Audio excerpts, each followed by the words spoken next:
જય હિન્દ વિદ્યાર્થીઓ, હું છું પાયલબેન યાજ્ઞિક ફ્રોમ સારસ્વત સ્કૂલ રાતાવાપી અને આજે આપણે ચેપ્ટર નંબર 6ના પાર્ટ 2નો અભ્યાસ કરીશું. ચલો તો ચેપ્ટર નંબર 6 ઉષ્માગતિશાસ્ત્રના પાર્ટ 2ની અંદર આપણે જે વસ્તુ જોવાની છે તે પહેલાં જે પાર્ટ 1 હતો એની અંદર આપણે ઉષ્માગતિશાસ્ત્રના કેટલાક પર્યાયોનો અભ્યાસ કર્યો હતો. એમાં લાસ્ટમાં આપણે આંતરિક ઉર્જા યુ વિશે જોયું હતું અને આંતરિક ઉર્જાનો ફેરફાર ડેલ્ટા યુ કેવી રીતે શોધાય તો એનું સૂત્ર જોયું હતું U2 - U1. ત્યારબાદ આપણે ઉષ્માગતિશાસ્ત્રના પ્રથમ નિયમ અને આંતરિક ઉર્જા કઈ રીતે સંકળાયેલી છે તેનું સૂત્ર તારવ્યું હતું ડેલ્ટા યુ બરાબર Q + W અને એને આધારિત જે દાખલાઓ હતા તે સોલ્વ કર્યા હતા. આજે આપણે એની આગળનો ટોપિક અને એ જ પર્યાય છે બીજો અને એ છે ટોપિક નંબર 6.2.2 કે જે છે એન્થાલ્પી, જેનો સિમ્બોલ છે H, એની થિયરીનો અભ્યાસ કરશું અને એને આધારિત જે ક્વેશ્ચન સોલ્વ થશે એ હશે કોયડાનો ક્વેશ્ચન નંબર 6.5 અને સ્વાધ્યાયનો ક્વેશ્ચન નંબર 8 જે છે એ આ થિયરીને આધારિત છે. ચલો તો શરૂઆત કરીએ એન્થાલ્પી. મેં તમને આગળ કીધું જ છે એન્થાલ્પી એટલે H કહેવાય. હવે તમારી ટેક્સ્ટબુકની અંદર તમે જોશો તો બે સવાલ એકસાથે ભેગા હોય એ રીતની થિયરી આપી છે. તો અહીં મેં શું કર્યું છે, તમને ક્વેશ્ચન ઇઝીલી ખ્યાલ આવે એટલા માટે એ સવાલ કેવી રીતે પૂછાય અને ક્વેશ્ચનમાં કેટલું લખવાનું અને થિયરીને ઇઝીલી તમે કેવી રીતે સમજી શકો એની નોટ્સ બનાવી છે. તો આપણે એને એ રીતે સમજશું. જોઈ લો, ક્વેશ્ચન છે આ: એન્થાલ્પી અને ઉષ્માગતિશાસ્ત્રના પ્રથમ નિયમને સાંકળીને સાબિત કરો કે ડેલ્ટા H બરાબર QP. આ શું છે હું તમને થિયરી ચલાવું એટલે ખ્યાલ આવશે. અથવા બીજી રીતે કહેવાય કે અચળ દબાણે રાસાયણિક પ્રક્રિયામાં થતો જે ઉષ્મા શક્તિનો ફેરફાર છે QP, એટલે કે આ સમીકરણમાં જે QP છે એ અચળ દબાણે રાસાયણિક પ્રક્રિયામાં થતો ઉષ્માનો ફેરફાર કહેવાય. ઓલરેડી તમને ખબર છે Q એટલે ઉષ્મા કહેવાય. પ્રણાલીએ પ્રતિવર્તી રીતે મેળવેલી અથવા ગુમાવેલી, અને જ્યારે QP લખશો તો એ અચળ દબાણે થઈ જવાનો. તો એ જે છે ઉષ્મા શક્તિનો ફેરફાર અચળ દબાણે છે અને H હોય તો એન્થાલ્પી, તો ડેલ્ટા H એટલે એન્થાલ્પી ફેરફાર કહેવાય. તો એના બરાબર હોય છે એ ઉપરના સૂત્રને આપણે સાબિત કરવાનું છે. ચલો તે સૂત્ર તારવીએ તે પહેલાં આ સ્ટેટમેન્ટ હાઇલાઇટ કરજો. સામાન્ય રીતે જે પ્રક્રિયાઓ ખુલ્લા પાત્રમાં થતી હોય, ખુલ્લા પાત્ર એટલે વાતાવરણનું દબાણ કેટલું હોય, એમાં એક વાતાવરણ દબાણ હોય, તો એ પ્રક્રિયા અચળ બાહ્ય દબાણ હેઠળ થાય એમ કહેવામાં આવે. એટલે કે ત્યારે દબાણ કેવું રહે? અચળ. હવે જુઓ તો જ્યારે બંધ પાત્રમાં દબાણ અચળ રાખીને પ્રક્રિયા કરવામાં આવે અથવા ખુલ્લા પાત્રમાં જ્યારે અચળ દબાણે થતી પ્રક્રિયા હોય તો પ્રક્રિયાના ઉર્જાના ફેરફાર શોધવા માટે એન્થાલ્પી વિધેયનો ઉપયોગ કરશું. અને એન્થાલ્પી એટલે H કહેવાશે. તો આ ખાસ ધ્યાન રાખજો. તો આપણને પ્રશ્ન થાય એન્થાલ્પી એટલે શું? તો સૌથી પહેલાં અહીંયા મેં સૂત્ર લખીને આપ્યું છે, જુઓ. એન્થાલ્પી H બરાબર U + P × V. U એટલે આંતરિક ઉર્જા કહેવાય, P એટલે દબાણ અને V એટલે કદ. તો આની અંદર દબાણ અને કદનો ગુણાકાર કરો અને જે રાશિ મળે એની અંદર આંતરિક ઉર્જા ઉમેરી દો તો જે મળશે એને જ શું કહેવામાં આવે? એન્થાલ્પી કહેવાય. તો વ્યાખ્યા સ્વરૂપે લખીને આપ્યું છે, જુઓ.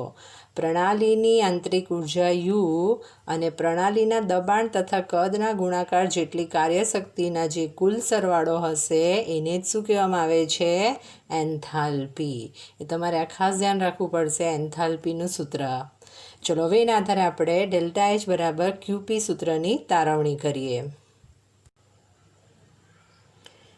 ચલો તો પ્રણાલીની અવસ્થા બદલાય તો તેની એન્થાલ્પીમાં થતો ફેરફાર હશે તે જો આપણે શોધવો હોય તો આપણે આગળ જે સૂત્ર જોઈ ગયા એમાં ફેરફારવાળું સૂત્ર લખવું પડે. તો આપણી પાસે સૂત્ર છે H બરાબર U + PV. ચલો તો આપણે ફેરફાર લખવો હોય એટલે ડેલ્ટા સિમ્બોલ વાપરીએ છીએ, તો અહીંયા શું લખાશે? ડેલ્ટા H બરાબર ડેલ્ટા U + ડેલ્ટા × PV લખાય. ચલો તો હવે બ્રેકેટ છોડી દઈએ તો આ જ સૂત્રને શું લખાય? Delta U + P delta V + V delta P. શું કર્યું? એક અચળ રાખ્યો અને બાકીનો ફેરફાર લખ્યો, ગુણાકાર કર્યો એવું દેખાય.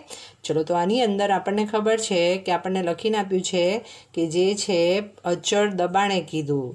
તો આ જે સૂત્ર છે એમાં અચળ દબાણ હોય તો ડેલ્ટા પી બરાબર શું થઈ જાય? 0 થઈ જાય. એટલે આપણને એક બહુ જ અગત્યનું સૂત્ર મળ્યું છે જેના આધારિત દાખલા હોય છે, અને એ સૂત્ર છે ડેલ્ટા એચ બરાબર delta U plus P delta V. ખ્યાલ આવશે? તો જ્યાં તમે સૂત્ર લખો છો ત્યાં ગાડી હવે તમારે આ સૂત્ર એડ કરવાનું છે. જુઓ, તમને સમજાવ્યું એ જ રીતે ફેરફારના લખવા માટે એમણે અહીંયા આગળ આ રીતે લખ્યું અને કીધું અચળ દબાણે પ્રક્રિયા થતી હોવાથી ડેલ્ટા પી બરાબર 0. ચલો હજુ આપણે આગળ જે સૂત્ર તારવવાનું છે એના માટે આ જે સમીકરણ આવ્યું એને સમીકરણ નંબર 1 આપી દઈએ. આટલે સુધી ખ્યાલ આવ્યો? ચલો એના પછી આપણને ખબર છે કે ઉષ્માગતિશાસ્ત્રના પ્રથમ નિયમનું સૂત્ર શું છે? ડેલ્ટા યુ બરાબર ક્યુ પ્લસ ડબલ્યુ.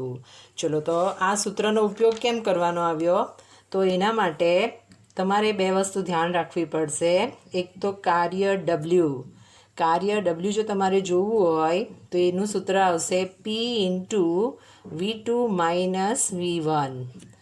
તો જે દબાણ હોય અને કદનો ફેરફાર હોય એના જેટલું કાર્ય હોય તો આ શું લખાય? પી ડેલ્ટા વી લખાય. હવે પ્રણાલી દ્વારા કાર્ય થાય તો તમારે ડબલ્યુ શું લઈ લેવાનું? માઇનસ. પ્રણાલી ઉપર કાર્ય થાય તો પ્લસ. તો આ તમારા આગળની થિયરી જે કટ થઈ છે એમાં આવ્યું છે. તો અત્યારે ફક્ત આટલું યાદ રાખજો કે કાર્ય ડબલ્યુ બરાબર પી ડેલ્ટા વી. હવે ઉષ્માગતિશાસ્ત્રના આ નિયમની અંદર આપણે ડેલ્ટા યુ બરાબર અચળ દબાણે આપણે ફેરફાર જોઈએ છે. એટલે જ્યાં ક્યુ લખ્યું છે એની જગ્યાએ મેં શું લખી દીધું? ક્યુ પી. અને અહીં પ્રણાલી દ્વારા કાર્ય થતું હોવાથી ડબલ્યુ બરાબર શું લખાય? માઇનસ પી ડેલ્ટા વી લખાય. તો આ રીતે એની કિંમત લખી છે. હવે આપણી પાસે સૂત્ર છે ડેલ્ટા એચ બરાબર delta U plus P delta V. હવે એની અંદર ઉષ્માગતિશાસ્ત્રનો જે નિયમના આધારે આપણે સૂત્ર લાવ્યા તો એમાં લાવ્યા ડેલ્ટા યુ બરાબર Q P minus P into delta V. તો આ જે ડેલ્ટા યુની કિંમત છે એ તમારે શું કરવાની છે? આ સમીકરણની અંદર મૂકી દેવાની છે. એટલે તમને એક નવું સમીકરણ મળશે. ડેલ્ટા એચ બરાબર Q P minus P delta V. Already plus P delta V તો હતું જ. એનો મતલબ એમ કે આમાંથી શું કટ થવાનું? પી ડેલ્ટા વી કટ થયું. તો જે સાબિત કરવાનું હતું અને જે મેં ક્વેશ્ચન કીધો હતો કે ડેલ્ટા એચ બરાબર ક્યુપી સાબિત કરો એ સાબિત થઈ ગયું. ખ્યાલ આવ્યો કેવી રીતે લખ્યું? તો એ જ તમને અહીંયા લખીને આપ્યું છે. જુઓ ફરીથી એકવાર એટલે તમને ખ્યાલ આવે.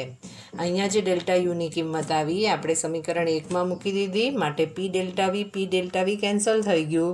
એના ઉપરથી આપણે સૂત્ર તારવ્યું ડેલ્ટા એચ બરાબર ક્યુપી. હવે મલ્ટિપલ ચોઇસમાં અથવા તો વિધાન સાચું વિધાન ખોટું એની અંદર તમને આ સ્ટેટમેન્ટ પૂછી શકાય. તો ખાસ ધ્યાન રાખજો આ જે સિમ્બોલ આવ્યો એનો મિનિંગ થાય કે પ્રક્રિયાઓમાં પ્રણાલીમાં થતા ઉષ્માના ફેરફારનું મૂલ્ય પ્રણાલીએ અચળ દબાણે, અહીંયા ક્યુપી છે એટલે અચળ દબાણે મેળવેલી અથવા ગુમાવેલી ઉષ્માના મૂલ્યને સમાન થાય. એટલે કે ડેલ્ટા એચનું મૂલ્ય ક્યુપીને બરાબર આવ્યું. તો એ જ આપણે સાબિત કરવાનું હતું એ અહીંયા સાબિત થઈ ગયું. ખ્યાલ આવશે? તો આને આધારિત દાખલા હોય છે. આ તમને વિધાન સાચું ખોટામાં પૂછી શકાય. ચલો નેક્સ્ટ ક્વેશ્ચન જુઓ કેવી રીતે પૂછી શકાય. તો ક્વેશ્ચન છે સૂત્ર તારો ડેલ્ટા એચ બરાબર delta U plus delta NG RT. અને ખાસ ધ્યાન રાખજો જે વાયુરૂપ પ્રણાલી હોય છે એના માટે આપણે આ સૂત્ર તારવવાનું છે. અથવા આ જ સવાલ બીજી રીતે પૂછાય કે ડેલ્ટા એચ ડેલ્ટા યુ અને ડેલ્ટા એન વચ્ચેનો સંબંધ દર્શાવતું સૂત્ર તારવો. ચલો તો એની અંદર તમને ખબર છે એચ એટલે એન્થાલ્પી, યુ એટલે આંતરિક ઉર્જા અને એન કોના સાથે રિલેટેડ હોય છે? મોલને રિલેટેડ હોય. એટલામાં મોલનો ફેરફાર હોય એવું કંઈક લાગે છે. ચલો શું છે વસ્તુ તે જુઓ. તો અચળ દબાણે અને અચળ તાપમાને જે રાસાયણિક પ્રક્રિયા થતી હોય એમાં જો વાયુરૂપ પ્રક્રિયકો, અહીંયા આપણે વાયુરૂપ પ્રણાલી લીધી છે, એના મોલની સંખ્યા બદલાતી હોય એટલે પ્રક્રિયકમાંથી નીપજ મળે વાયુરૂપ પ્રણાલીમાં. તો એની અંદર જો મોલની સંખ્યા બદલાતી હોય તો પ્રણાલીનું કદ પણ બદલાય અને કેમ કદ બદલાય તો આપણને ખબર છે, આપણે આદર્શ વાયુ સમીકરણ જોઈ ગયા હતા, PV is equal to NRT, અને સૂત્ર તારવ્યું કેવી રીતે હતું, PV is equal to NRT. તો બોયલ, ચાર્લ્સ અને એવોગેડ્રોનો નિયમ લીધો હતો. ત્યાં એવોગેડ્રોના નિયમમાં આપણે જોઈ ગયા હતા વી પ્રપોઝનલ ટુ એન. ત્યાં એન, પી, આર અને ટી આ અચળ હતા. તો એ જ તમને અહીંયા લખીને આપ્યું છે, જુઓ. કારણ કે PV is equal to NRT અને V proportional to N, P, R અને ટી શું હોય છે, અચળ. ચલો હવે આપણે આ સૂત્રની તારવણી કરવાની છે, અને સ્ટેટમેન્ટ હતું વાયુરૂપ પ્રક્રિયકોના મોલની સંખ્યા બદલાતી હોય. તો અહીંયા જે મેં તમને સૂત્ર તારવીને આપ્યું છે, ત્યાં મેં સિમ્બોલ 1 અને 2 વાપર્યા છે. 1 છે પ્રક્રિયક એટલે કે રિએક્ટન્ટ માટે, અને 2 સિમ્બોલ છે નિપજ. નિપજ એટલે કે પ્રોડક્ટ. તમારી ટેક્સ્ટબુકમાં સૂત્ર જોશો તો પ્રક્રિયક માટે એ લખીને આપ્યું છે, નિપજ માટે બી લખીને આપ્યું છે. તો તમે એને એ રીતે પણ યાદ રાખી શકો, અથવા તમે સિમ્પલ 1 અને 2 નંબર રાખો તો ઇઝી રહેશે. ચલો એનાથી સૂત્રની તારવણી કરીએ તો આપણને ખબર છે આદર્શ વાયુ સમીકરણ શું છે, PV is equal to NRT. આની અંદર કયા અચળાંકો અચળ રહેવાના છે, પી, આર અને ટી તો અચળ રહેવાનું. બંને માટે જે બદલાશે વી અને કદ છે. ચલો તો આ જ સૂત્રની અંદર પ્રક્રિયકો માટેના જે મોલ છે એને હું લઉં છું 1 નંબર. ફરીથી બોલું, પ્રક્રિયકો માટેના જે મોલ છે એને N1 કહું અને કદ V1 કહું. તો આ સમીકરણ PV1 is equal two N1RT એવું મળે. અને જ્યારે એની જગ્યાએ નિપજ પી લઈ લઉં તો એના મોલ બદલાઈને N2 છે, તો એના માટે કદ V2 હોય તો શું મળે, PV2 is equal two N2RT મળશે. મારે હવે જે સૂત્ર તારવવાનું છે એના માટે હું શું કરીશ, આને સમીકરણ નંબર 1 આપીશ, અને સમીકરણ નંબર 2 આપીશ. અને આ સમીકરણની અંદર હવે આપણે 2 - 1 કરીએ. 2 - 1 એટલે કે ડાબી બાજુની બાદબાકી ડાબી બાજુ, એટલે આની અંદર PV2 - PV1 કહેવાય. બંનેમાંથી P કોમન નીકળે એટલે શું લખાય, V2 - V1. ખ્યાલ આવે છે, ઇઝ ઇક્વલ ટુ. ચલો હવે જમણી બાજુની બાદબાકી કરો તો N1RT છે અને આ બાજુ છે N2RT, એટલે એમાંથી RT કોમન નીકળશે અને અહીંયા શું આવશે, N2 - N1. ખ્યાલ આવ્યો. ચલો તો આવો ફેરફાર આવે તો તમે શું લખી શકો, તો આ P લખાય, V2 - V1 એટલે શું લખાય, ડેલ્ટા V લખાય, is equal two R into T. જો V2 - V1 બરાબર ડેલ્ટા V કહેતા હોય તો N2 - N1 એટલે શું લખાય, ડેલ્ટા N લખાય. અને ખાસ ધ્યાન રાખજો કે ત્યારે બ્રેકેટમાં G લખવો પડે. G એટલે વાયુરૂપ પ્રણાલી, કારણ કે આપણે જે જોવાનું છે એ વાયુરૂપ પ્રણાલી માટે છે. આટલે સુધીની થિયરીમાં ખ્યાલ આવ્યો તો એ જ તમને અહીંયા લખીને આપ્યું છે, જુઓ. પ્રક્રિયકો માટે છે PV1 is equal two N1RT, નિપજ માટે છે PV2 is equal two N2RT. એની અંદર N1 મોલ છે એ પ્રક્રિયકોના મોલ છે, ત્યારે એનું કદ છે V1, અને નિપજોના મોલ છે N2, ત્યારે કદ છે V2. તો જે કોમન સમીકરણ હતું એની અંદર આપણે કિંમત મૂકી હતી, એટલે આપણને આ બે સમીકરણ મળ્યા હતા. એની અંદર સમીકરણ 2 ઓછા સમીકરણ 1 કરશું અને ડાબી બાજુની બાદબાકી ડાબી બાજુ, એટલે PV2 - V1 મળશે. અને અહીંયા મળશે RT ઇન્ટુ N2 - N1 એટલે ડેલ્ટા NG કહેવાય. હવે બહુ જ અગત્યનું છે, જેને આધારિત સ્પર્ધાત્મક પરીક્ષામાં ક્વેશ્ચન હોય છે. તો જે ડેલ્ટા NG છે એને જ કહેવામાં આવે વાયુરૂપ નિપજ. નિપજ એટલે પ્રોડક્ટ કહેવાય, ઓછા વાયુરૂપ પ્રક્રિયકના મોલ. એટલે કે વાયુ સ્થિતિમાં જે પણ હશે, જો ઘન સ્થિતિ અને પ્રવાહી સ્થિતિ હોય તો એના મોલ નહીં ગણવાના, ફક્ત વાયુ સ્થિતિમાં હોય એના જ મોલની સંખ્યાનો ઉપયોગ કરવાનો. આપણે પ્રક્રિયા એવી ઘણી જોઈશું એટલે તમને ક્લિયર થઈ જશે. તો ખાસ ધ્યાન રાખજો ડેલ્ટા NG શું છે. તો એને જ કહેવામાં આવે વાયુરૂપ નિપજના મોલ ઓછા વાયુરૂપ પ્રક્રિયકના મોલ. એને સિમ્બોલિકલી આપણે યાદ રાખશું NP - NR. ચલો હવે આપણી પાસે જે સૂત્ર છે એ આ પ્રકારનું છે. એક અલગ સૂત્ર તારવવાનું છે, ડેલ્ટા H બરાબર delta U plus P delta V છે. ચલો આપણે સમીકરણ 2 ઓછા સમીકરણ 1 કર્યું, એમાં P ડેલ્ટા V બરાબર શું લાવ્યા, ડેલ્ટા NGRT લાવ્યા.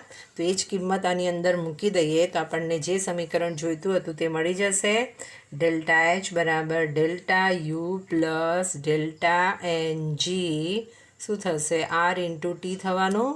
તો આમ જોવા જાઓ તો આખા ચેપ્ટરની અંદર સૌથી અગત્યનું જો સૂત્ર કોઈ હોય તો એ તમારું આ સૂત્ર છે. એને ખાસ ટીક માર્ક કરજો. JEE નીટની અંદર જે સૌથી વધારે ક્વેશ્ચન હશે આ ડેલ્ટા એનજીને રિલેટેડ આ બંને વચ્ચે શું રિલેશન હોય છે એના જ સવાલ હોય. ચલો હવે આ એન્થાલ્પી ફેરફાર છે, આંતરિક ઉર્જાનો ફેરફાર છે, એટલે તમારે એના જે એકમ હશે આરના એ જૂલ, કિલો જૂલ, પ્રતિ મોલ ઇન્ટુ કેલ્વિન જે હોય એમાં લેવા પડે. ખ્યાલ આવશે? તો આ ખાસ ધ્યાન રાખજો. તો એ જ તમને અહીંયા લખીને આપ્યું છે. જુઓ, ડેલ્ટા એચ બરાબર delta U plus delta NG RT. હવે ત્યાં આગળ તમારે આ MCQ તરીકે યાદ રાખવાનું છે. ડેલ્ટા એનજીની કિંમત ગ્રેટર ધેન 0 હોય. ચલો આ બેની વચ્ચે જે ડેલ્ટા એનજીની કિંમત હોય તે સિમ્બોલ મૂકી દેવાનો. ડેલ્ટા એનજી ગ્રેટર ધેન 0 હોય તો delta H greater than delta U થાય, કારણ કે ડેલ્ટા એનજી ગ્રેટર ધેન 0 એટલે સરવાળો થવાનો. પ્લસ ડેલ્ટા એનજી જ્યારે લેસ ધેન 0 હોય તો delta H less than delta U થશે. અને જ્યારે delta NG is equal to 0 હોય તો આ બેની વચ્ચે શું લખી દેવાનું? ડેલ્ટા એચ બરાબર ડેલ્ટા યુ. તો મલ્ટિપલ ચોઇસમાં તમને આ ટાઈપના ક્વેશ્ચન આવી શકે, તો એના માટે ખાસ ધ્યાન રાખજો. ચલો તો આપણે જે સૂત્ર જોઈ ગયા એને આધારે દાખલાની ગણતરી કરીએ તે પહેલાં ડેલ્ટા એનજી કેવી રીતે ગણતરી કરાય તે શીખી લઈએ. તો અહીંયા મેં તમને ક્રમ, પ્રક્રિયા અને એના માટે ડેલ્ટા એનજીના ખાના બનાવીને કેટલીક પ્રક્રિયાઓ આપી છે. ચલો કેવી રીતે ગણશું તે જુઓ. તો મેં તમને શીખવાડ્યું છે ડેલ્ટા એનજી બરાબર શું છે સૂત્ર?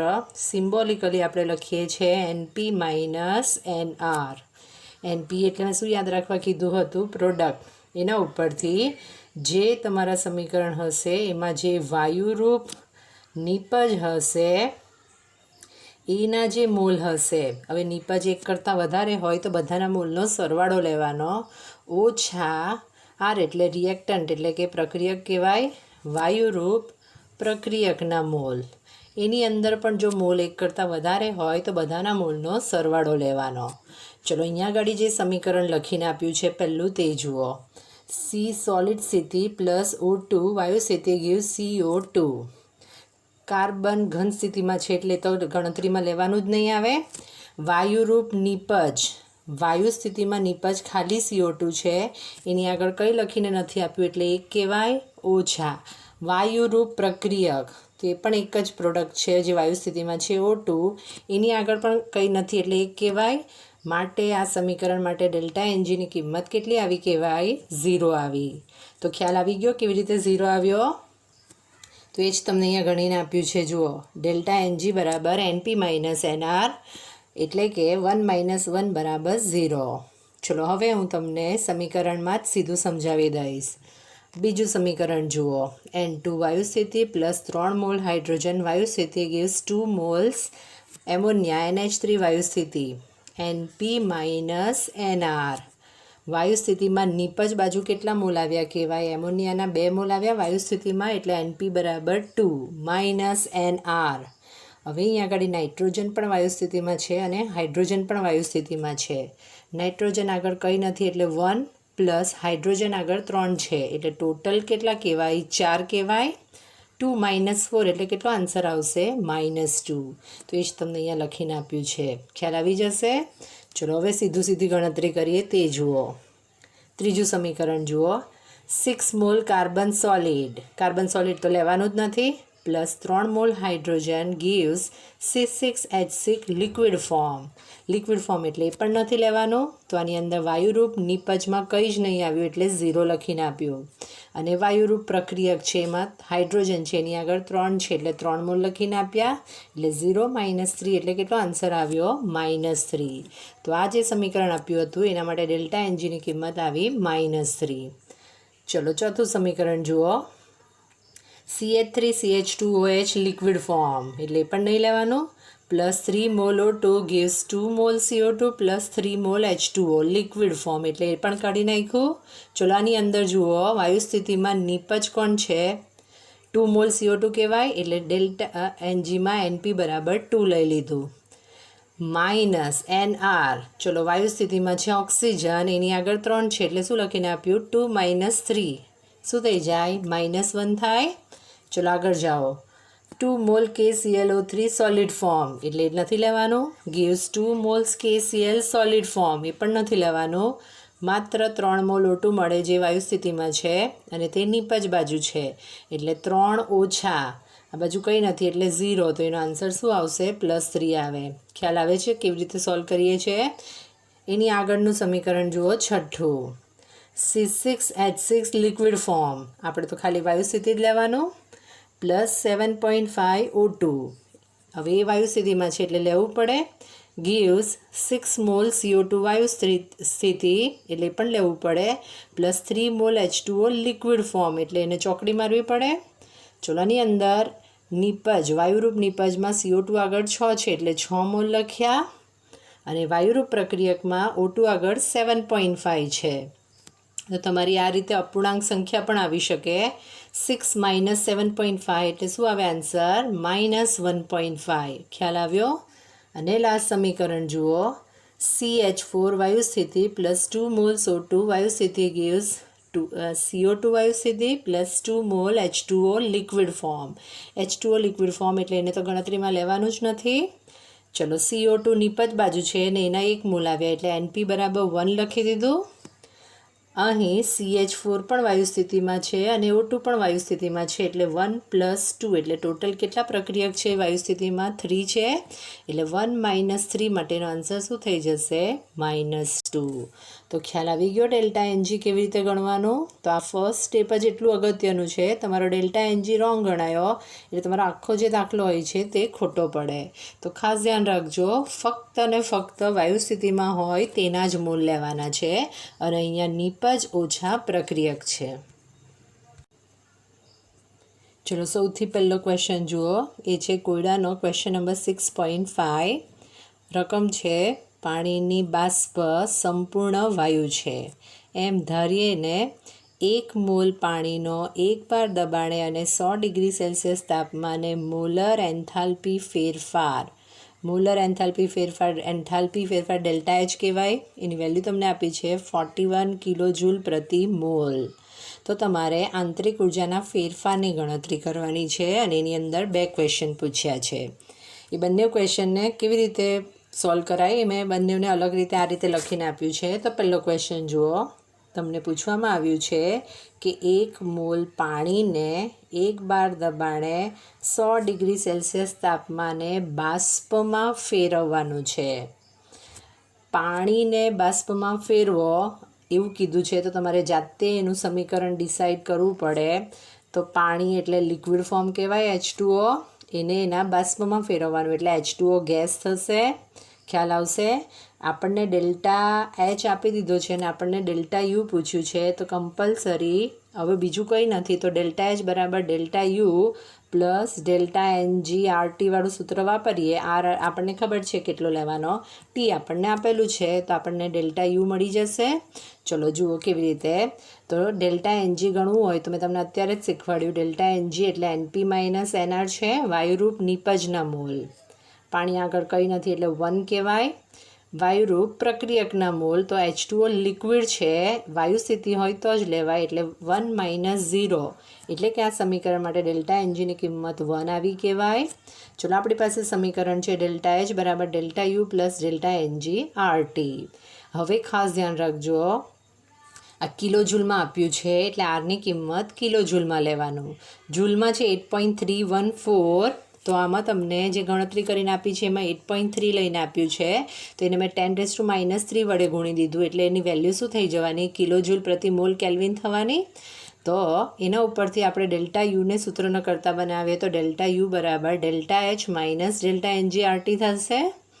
ΔHની કિંમત છે 41 કિલોજૂલ પ્રતિ મોલ. હવે ખાસ ધ્યાન રાખજો, ΔH અને ΔU જે યુઝ કરો બંને સેમ એકમ જ હોવો જોઈએ અને એના માટે તમે જે આરની કિંમત લેશો એ કમ્પલસરી તમને જે કિંમત આપી હોય એ જ એકમમાં હોવી જોઈએ. તો અહીંયા આગળ આપણે 8.3 × 10⁻³ લઈ લીધું. ગુણ્યા તાપમાન છે 100 ડિગ્રી એટલે 100 + 273 એટલે કેટલું થવાનું? 373 કેલ્વિન થાય. કેલ્વિન કેન્સલ થશે અને બાદબાકી છે એટલે કિલોજૂલ પ્રતિ મોલ કોમન નીકળશે. 41 થશે અને જ્યારે તમે આનું સાદુરૂપ આપશો ગુણાકાર કરીને, ત્યારે એની વેલ્યુ આવશે -3.096.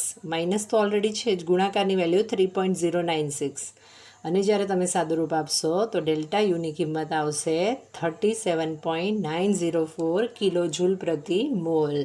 તમારા ખ્યાલથી આ દાખલો તો ખ્યાલ આવી જાય એવો જ છે. એના પછી એની જ અંદર તમને બીજો દાખલો પૂછ્યો છે કે 1 મોલ પાણીને બરફમાં ફેરવવાનું છે. ચલો, અહીંયા આગળ હતું પાણીની બાષ્પ, તો આપણે શું લખ્યું? H2O લિક્વિડથી H2O gas.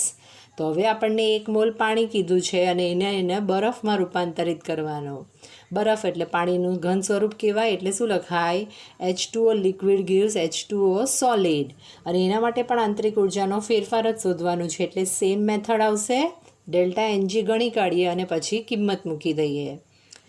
ચલો, ડેલ્ટા એનજી છે આપણી પાસે સૂત્ર NP - NR. પ્રક્રિયક બાજુ છે લિક્વિડ, નિપજ બાજુ છે સોલિડ, એટલે ડેલ્ટા એનજીની કિંમત કેટલી આવવાની? 0. ખ્યાલ આવશે?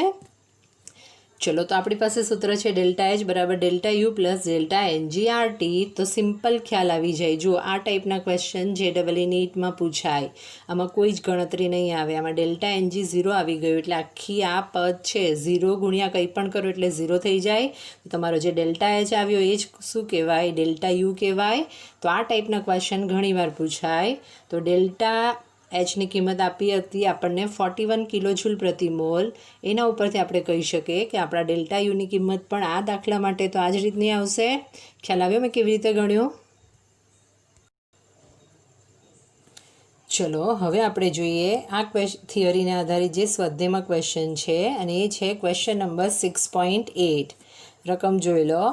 સાયનેમાઇડ એટલે કે NH2CNSની ડાયઓક્સિજન સાથેની પ્રક્રિયા જ્યારે બોમ્બ કેલરીમીટરમાં કરવામાં આવી અને ડેલ્ટા યુનું મૂલ્ય જે છે એ -742.7 કિલો જૂલ પ્રતિ મોલ 298 કેલ્વિન તાપમાને મળે છે.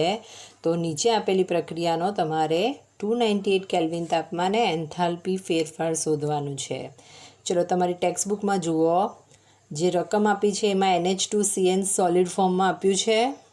એના પછી જે ઇક્વેશન લખીને આપ્યું છે ત્યાં ગાડી જોશો તો વાયુ સ્થિતિમાં લખીને આપ્યું છે, જુઓ.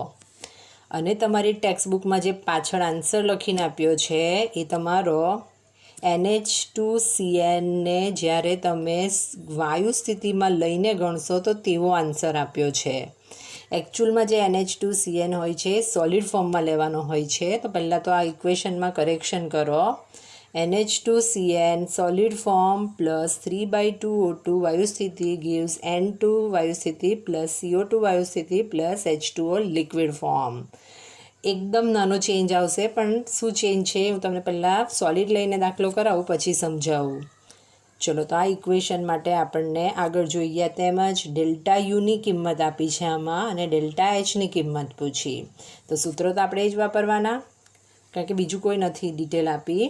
કદ ને એવું નથી આપ્યું, નહીં તો આપણે P ડેલ્ટા V વાળું સૂત્ર વાપરતે. તો આપણે સૂત્ર વાપરશું ડેલ્ટા એચ બરાબર delta U plus delta NG RT. ચલો, ડેલ્ટા એનજી એટલે કે વાયુરૂપ નિપજના મોલ ઓછા વાયુરૂપ પ્રક્રિયક કહેવાય.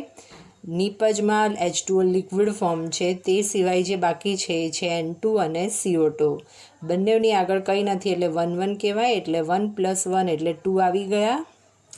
વાયુરૂપ પ્રક્રિયકના મોલ NH2CN સોલિડ ફોર્મ છે એટલે માત્ર શું લેવાય? 3/2 લેવાય.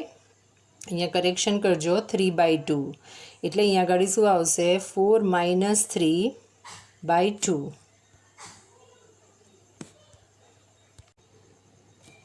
ચલો, થિયરીને આધારિત જે સ્વાધ્યાયમાં દાખલા છે તે જુઓ. તો સ્વાધ્યાયનો 6.8 નંબરનો જે દાખલો છે તમારો આ થિયરીને આધારિત છે. તમને કહેવામાં આવ્યું છે કે સાયનેમાઇડ એટલે કે NH2CN સોલિડ સ્થિતિની ડાયઓક્સિજન સાથેની પ્રક્રિયા બોમ્બ કેલરીમીટરમાં કરવામાં આવી અને ડેલ્ટા યુનું મૂલ્ય -742.7 કિલો જૂલ પ્રતિ મોલ 298 કેલ્વિન તાપમાને મળેલ છે. તો તમને પ્રક્રિયાનું સમીકરણ લખીને આપ્યું છે નીચે, અને એના માટે ડેલ્ટા યુ આપી દીધું હતું અને આ દાખલામાં તમને ડેલ્ટા એચ એન્થાલ્પી ફેરફાર એટલે ડેલ્ટા એચ કહેવાય, એની કિંમત કેટલી થાય તે પૂછી છે. ચલો, હવે તમારી પાસે તમારી ટેક્સ્ટબુક હશે જ, તો તમારે તમારી ટેક્સ્ટ બુકમાં જોવાનું છે. રકમમાં તમને આપ્યું છે NH2CN સોલિડ સ્થિતિ. ત્યારબાદ તમને જે સમીકરણ લખીને આપ્યું છે ટેક્સ્ટ બુકમાં એની અંદર જે NH2CN છે એ બ્રેકેટમાં G લખીને આપ્યું છે. અને તમારા ટેક્સ્ટ બુકની પાછળ જે આન્સર આપ્યો છે એ વાયુ સ્થિતિમાં સાયનેમાઇડ લઈને આન્સર લાવ્યા હોય તે આપ્યો છે. તો ત્યાં કરેક્શન કરી દેજો.